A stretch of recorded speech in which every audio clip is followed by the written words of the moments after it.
Hello everyone, I'm Eljay, and today I'm here to discuss my top 10 favorite locations from LEGO themes. Now, this is of course my completely 100% subjective and personal opinion. You're more than welcome to disagree. In fact, I encourage discussion. I love listening to other people's opinions, so feel free to head down in the comments and, not only list your favorites, but whether or not you agree or disagree with mine. I honestly really enjoy that. So let's go ahead and get into this list, because I really do love making top 10 lists. At number 10, it's the Ninjago City from the LEGO Ninjago movie. Now, there are some other choices in this list which have reasons similar to this one, and the reason it's actually so low is because I haven't seen a whole lot of it. When I did see it, it was great. I honestly quite enjoyed the Ninjago City from the film. I love how it translates into the sets. I think it's a quite colorful and really expressive place. It has a lot of character to it. I enjoyed seeing it. There's just a large sprawling city with all these different little shops, and it just looks really nice. I might not have really liked the Ninjago movie in comparison to the other two. However, I do love how it looks. I really enjoyed the scenery, and it's clear there is a lot of history that they tried to put in there, especially, with the combat and with the other areas on, I guess, the island in Ninjago. I'm not entirely sure if that's still a thing. But for Ninjago City, I quite enjoyed it. I love how they made it look, and I love how it translates into the sets. At number 9, I cannot believe I am saying this. It's Galador. Yep, it's Galador. It's kind of sort of all of the locales in Galador. And so I've been watching the TV show recently. I'm trying to prepare myself, which I've heard isn't really going to help me, but I want to do it anyway.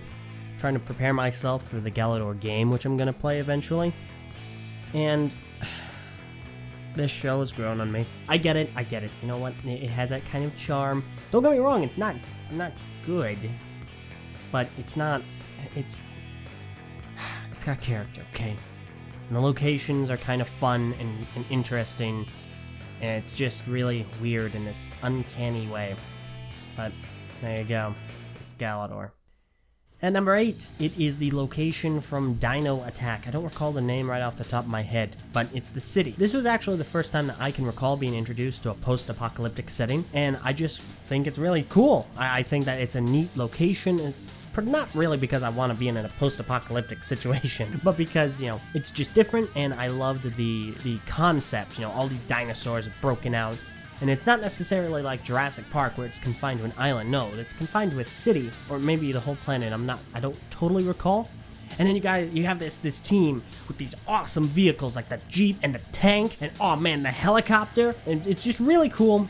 I liked the game that they had, and that I spent a lot of time on that game, just driving around. And I thought that it was, different. It was my first introduction to this scenario, this type of location. So that's why it's on the list. Number 7 is Morcia from Knight's Kingdom 2. I think this is also the first time I'd been introduced to kind of the castle concept, the castle theme.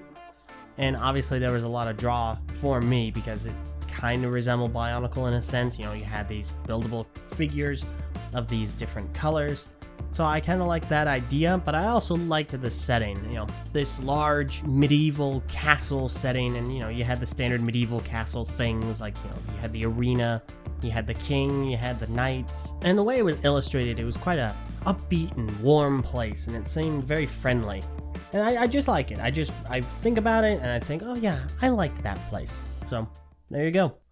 Number 6, and Bionicle fans, hold on just a moment. It's Makuhira City from Hero Factory. Now wait. Let me explain. I actually do like Makuhira City. I thought that there was a lot of potential to that theme, and I thought, for similar reasons to another entry on this list, it was kind of cool to just see this entire city, this entire civilization, just run by robot. Like, they built it, they build themselves and each other, and it's kind of just fascinating to see. It's like you see people, but the people aren't people. They're just a bunch of walking hot dogs. It's like, wow, what would a city of hot dogs be like? Well, it's like this. What would a city of robots be like? And apparently this is it. And I thought that the Hero Factory universe had a lot of potential to it. There was a lot that they could do to expand upon it, and I think in the books, Greg Farshtey kind of did. However, it wasn't really conveyed into the show with all the different cliffhangers, but I digress. I thought there were a lot of interesting locations, and I would have really liked to have seen more. So, Makuhiro City is 6th. Number 5, and Bionicle fans, once again I must implore you to wait just a moment. It's Bar Magna, from Bionicle. Now, Bar Magna, when it was first introduced, was not well received, because at that point in the Bionicle community, we had spent the last 8 or so years in the Matoran universe, which was this large, sprawling, basically, universe in and of itself, and we had all this different world building, all these different locations, rich in culture and history, and so on and so forth, and then we got kicked out to Bar Magna to do it all over again. And I actually liked it. When I first heard about it, I wasn't so hot on the idea, but as we got to see more and got more invested, and especially the LEGO Online Network, that really helped me enjoy Bar Magna, because you could grow the Thornax fruit. I think it's a Thornax. And you could just sell and buy and trade it for other things with the characters in the world.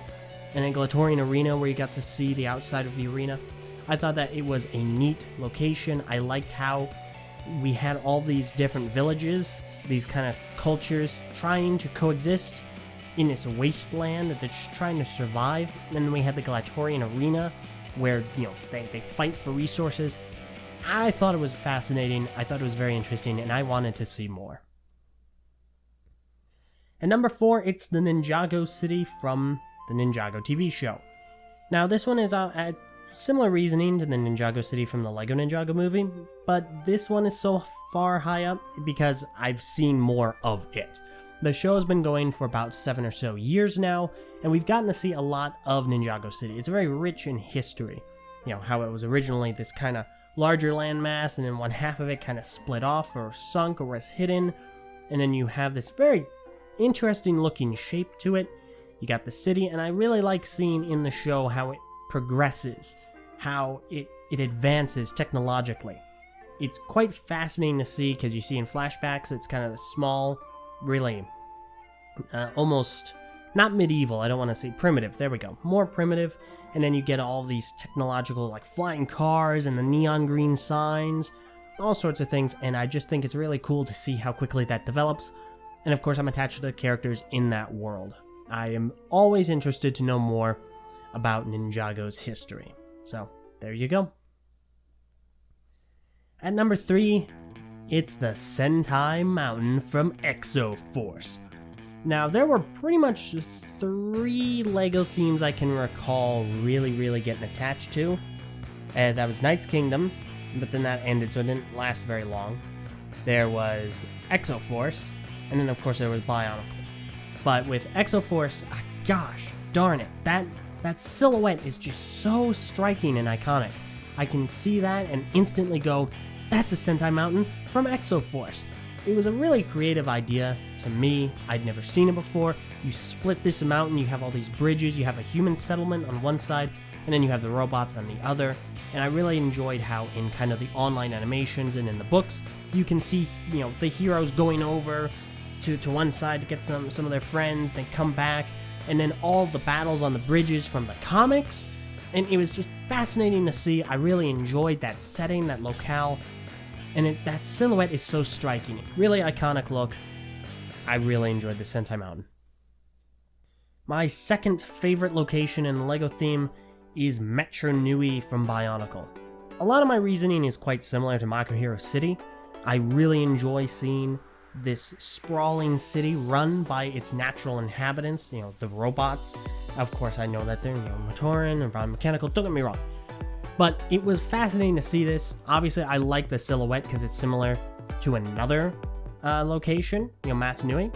And I thought that it was just really cool to see all of the differences between that and other locations in the Matoran universe. It was this technologically advanced city with these chutes.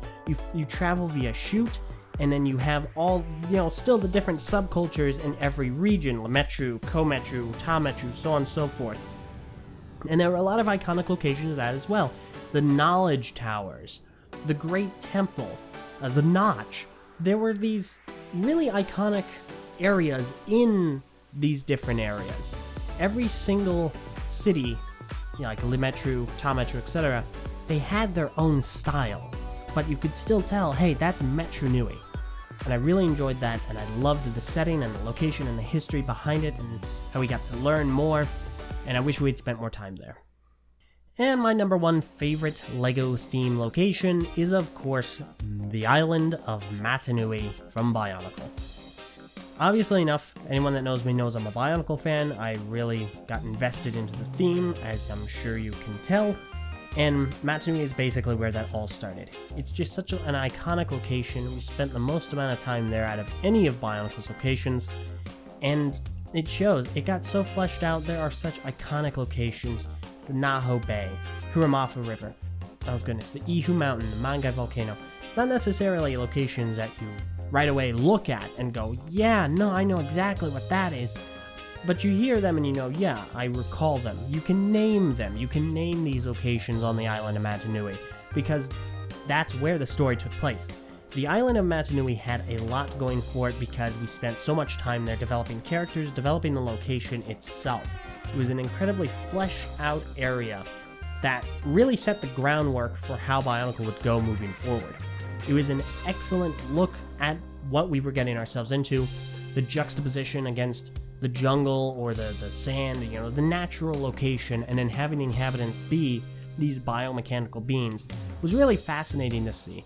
And I thought that it just looked cool. I loved being there. The villages are iconic. You know them, you recognize them. We spent so much time there just exploring it, and I'm sure we could have spent even more. Matanui is absolutely the most iconic location I can think of when it comes to a LEGO theme, and that's why it's number one on my list. Thank you all very much for watching. I'm always curious, like I said at the beginning, to know what all of you think, so feel free to go to the comments and either post your top 10 LEGO locations, or whether or not you agree or disagree with my list. You are more than welcome to do so. I love discussion. So thank you all so very much for watching, and I'll see you all later.